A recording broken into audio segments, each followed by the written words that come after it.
Hello বন্ধুরা, সকলকে স্বাগতম। আজকের ভিডিওতে আমরা জানব কিভাবে সহজ কিছু টিপস মেনে প্রতিদিনের রান্নাকে আরও স্বাস্থ্যকর করতে পারেন। আমরা সবাই জানি স্বাস্থ্যকর জীবনযাপনের জন্য খাদ্যের গুরুত্ব অনেক, কিন্তু কিভাবে রান্না করলে খাবারটা আমাদের শরীরের জন্য সত্যিই উপকারী হবে সেই ব্যাপারে অনেকেই সচেতন না। তাই আজকের ভিডিওতে আমি এমন কিছু সায়েন্টিফিক ব্যাখ্যার মাধ্যমে বোঝানোর চেষ্টা করব যে আপনি কিভাবে স্বাস্থ্যকর রান্না করতে পারেন এবং সেই সাথে আপনার ও আপনার পরিবারের সুস্থ জীবন নিশ্চিত করতে পারেন। চলুন তাহলে শুরু করা যাক। টিপস 1, তাজা ও অর্গানিক পণ্য বাছাই।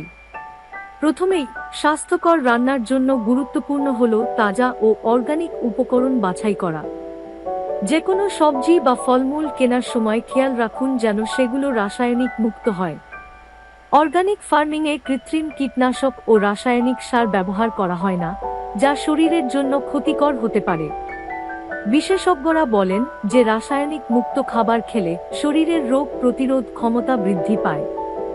Reference WHO, USDA। এর পাশাপাশি খাবারের স্বাদ ও পুষ্টিগুণ বজায় রাখতে এগুলো কেনার পরপরই রান্নায় ব্যবহার করুন। এতে করে উপাদানের প্রাকৃতিক পুষ্টি বজায় থাকে। এজন্য সপ্তাহে একবার বাজার না করে প্রয়োজনে 2 বা 3 দিন পর পর বাজার করার চেষ্টা করুন। টিপস 2, উচ্চ তাপমাত্রা এড়িয়ে চলুন।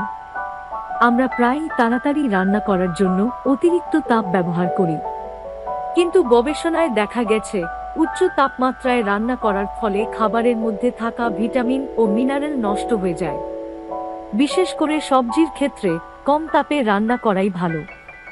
উদাহরণ হিসেবে বলা যায়, ব্রোকলি বা পালং শাকের মতো সবজি বয়লিং বা স্টিমিং করে রান্না করলে এর পুষ্টিগুণ ভালো থাকে। Reference American journal of clinical nutrition. Tips 3, grilling ও বেকিং এর ব্যবহার। গ্রিলিং ও বেকিং এমন কিছু প্রক্রিয়া যা স্বাস্থ্যকর রান্নার জন্য বেশ উপযোগী। এতে খাবার তেলে ভাজা লাগে না, ফলে ক্যালোরি ইনটেক কম থাকে। তবে খেয়াল রাখতে হবে, খুব বেশি তাপ ব্যবহার করলে গ্রিলিংয়ের ফলে ক্যান্সার উৎপাদনকারী কিছু রাসায়নিক যেমন হেটেরোসাইক্লিক অ্যামাইন উৎপন্ন হতে পারে। তাই মাঝারি তাপে ও ছোট সময়ের জন্য গ্রিল বা বেক করার পরামর্শ দেন বিশেষজ্ঞরা। Reference Harvard health. টিপস 4, স্বাস্থ্যকর তেল নির্বাচন। রান্নার তেল পছন্দ করাও স্বাস্থ্যকর রান্নার গুরুত্বপূর্ণ অংশ। এক্ষেত্রে আমরা অনেকেই জানি না কোন তেল কোন খাবারে ভালো হবে। গা ফ্লেভারের তেল যেমন অলিভ অয়েল বা নারকেল তেল হালকা রান্নায় ব্যবহার করা যায়। সয়াবিন তেল বা সরিষার তেল উচ্চ তাপমাত্রার রান্নায় ব্যবহার করতে পারেন, কিন্তু সব ধরনের রান্নায় কম তেল ব্যবহার করাই ভালো। Reference American heart association. Tips 5, trans fat এড়িয়ে চলুন। ট্রান্স ফ্যাটযুক্ত খাবার যেমন ভাজা আইটেম ও ফাস্ট ফুড শরীরের জন্য অত্যন্ত ক্ষতিকর। অতিরিক্ত তেল ও স্যাচুরেটেড ফ্যাট ব্যবহারের ফলে কোলেস্টেরল বাড়ে এবং হৃদরোগের ঝুঁকি বৃদ্ধি পায়। তাই ট্রান্স ফ্যাট এড়িয়ে চলুন এবং যতটা সম্ভব কম তেলে রান্না করুন। Reference Mayo clinic. টিপস 6, উদ্ভিজ্জ প্রোটিনের ব্যবহার। শুধু মাংস ও মাছ নয়, ডাল, মসুর, ছোলা ইত্যাদির মাধ্যমে উদ্ভিজ্জ প্রোটিন সহজেই পাওয়া যায় এবং এগুলো স্বাস্থ্যকর। এমনকি শাকসবজিতেও কিছু পরিমাণ প্রোটিন থাকে। প্রাণীজ প্রোটিনের তুলনায় উদ্ভিজ্জ প্রোটিন আমাদের শরীরের জন্য বেশ উপকারী এবং এতে ফ্যাটের পরিমাণও কম। Reference WHO।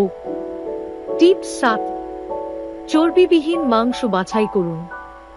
যদি প্রাণীজ প্রোটিন গ্রহণ করতে চান, তাহলে চর্বিবিহীন মাংস যেমন চামড়া ছাড়া মুরগি বা মাছের উপর গুরুত্ব দিন। বিশেষজ্ঞদের মতে মাছ আমাদের হার্টের জন্য খুবই উপকারী, কারণ এতে ওমেগা-3 ফ্যাটি অ্যাসিড থাকে যা কোলেস্টেরল কমায় এবং হৃদরোগের ঝুঁকি কমায়। Reference American heart association. Tips 8, সবুজ শাকসবজি ও ফলমূলে গুরুত্ব দিন। স্বাস্থ্যকর খাবারে পর্যাপ্ত পরিমাণ শাকসবজি ও ফলমূল থাকা উচিত। এতে আছে ফাইবার, অ্যান্টিঅক্সিডেন্ট, ভিটামিন এবং খনিজ পদার্থ যা শরীরের রোগ প্রতিরোধ ক্ষমতা বাড়ায়। ভাজা সবজির বদলে স্যালাড, স্টিম বা স্যুপ আকারে খাওয়ার চেষ্টা করুন। এতে বেশি পুষ্টি বজায় থাকে। Reference: national institutes of health. Tips 9, প্রাকৃতিক মশলা ব্যবহার করুন। মশলার মধ্যে অনেকগুলো আছে যেগুলো স্বাস্থ্যের জন্য ভালো। যেমন হলুদে থাকে কারকিউমিন যা প্রাকৃতিক অ্যান্টিঅক্সিডেন্ট। আদা ও রসুনের অ্যান্টিমাইক্রোবিয়াল বৈশিষ্ট্য রয়েছে যা সংক্রমণ প্রতিরোধে সহায়ক। Reference: journal of medicine of food. Tips 10, অতিরিক্ত লবণ এড়িয়ে চলুন। লবণের মাত্রা বেশি হলে উচ্চ রক্তচাপের ঝুঁকি বেড়ে যায়।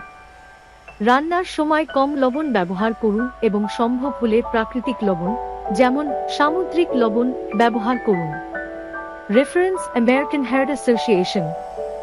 টিপস 11, হাইড্রেটেড থাকতে পানি বা স্যুপের ব্যবহার বাড়ান।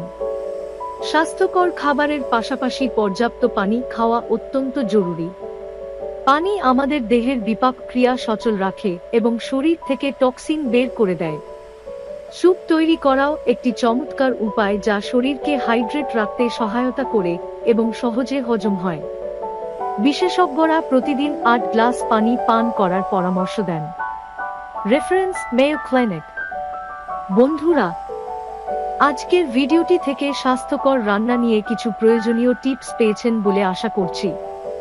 স্বাস্থ্যকর জীবনযাপনের মূল কথাই হলো সচেতনতা।